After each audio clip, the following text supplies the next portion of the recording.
goes to पान सिंह तोमर के लिए Irfan.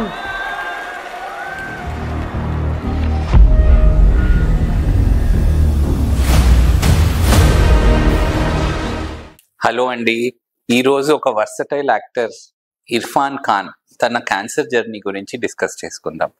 He is the most amazing actor అండి.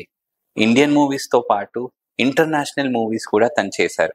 తెలుగులో సైనికుడు మూవీ, అట్లాగే బాలీవుడ్లో సూపర్ హిట్స్ అయిన పాన్ సింగ్ తోమర్ కానీ, మక్బూల్ కానీ, లంచ్ బాక్స్ కానీ హిందీ మీడియం చేశారు.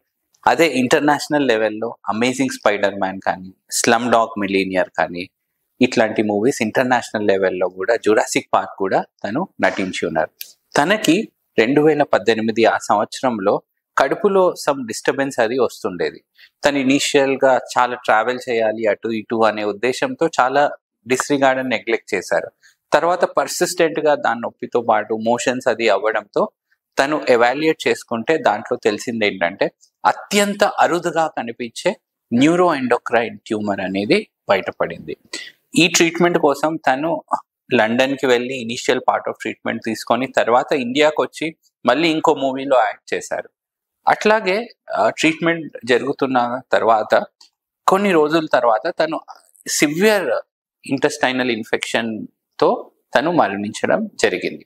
సో ఈ న్యూరో ఎండోక్రైన్ ట్యూమర్ అనేది అత్యంత అరుదుగా కనిపించే క్యాన్సర్ అన్నమాట. ఇది పొట్టల్లో కానీ, ప్యాంక్రియాస్ కానీ, లంగ్స్లో వచ్చే అవకాశం ఉంది. ఇది 3 గ్రేడ్స్గా మనం విభజిస్తామండి. Low grade, intermediate grade, high grade. Low and intermediate గ్రేడ్లో లిమిటెడ్ ట్రీట్మెంట్తో లాంగ్ టర్మ్ సర్వైవల్ మంచిగా ఉంటుంది. హై గ్రేడ్ అనేది కొద్దిగా అగ్రెసివ్గా ఉంటుందండి. దీంట్లో కీమోథెరపీ అది అవసరం పడుతుంది. సో ఈ పర్టికులర్ ఎగ్జాంపుల్ ద్వారా మనము డిస్కస్ చేసుకోవాల్సింది ఏంటంటే అర్లీ సిమ్టమ్స్ ఏదైనా కడుపులో ఇండైజెషన్ ప్రాబ్లం అయినా కానీ, మోషన్స్ అవుతున్నా కానీ, పొట్ట నొప్పి ఉన్నా కానీ సొంత వైద్యం తీసుకోకుండా ఎక్స్పర్ట్ని కలవడం అనేది అత్యంత ఇంపార్టెంట్. ఇదే ఇర్ఫాన్ ఖాన్ అని చెప్తుంటారు. పాజిటివ్గా ఫైట్ చేయాలి, అట్లాగే సిమ్టమ్స్ని డిస్రిగార్డ్ చేయకుండా డాక్టర్ని కలిస్తే ఇంకా అర్లీ స్టేజ్లోనే డయాగ్నోస్ అయ్యేది అనేది తను మెసేజ్ అది ఇస్తున్నారు. Thank you.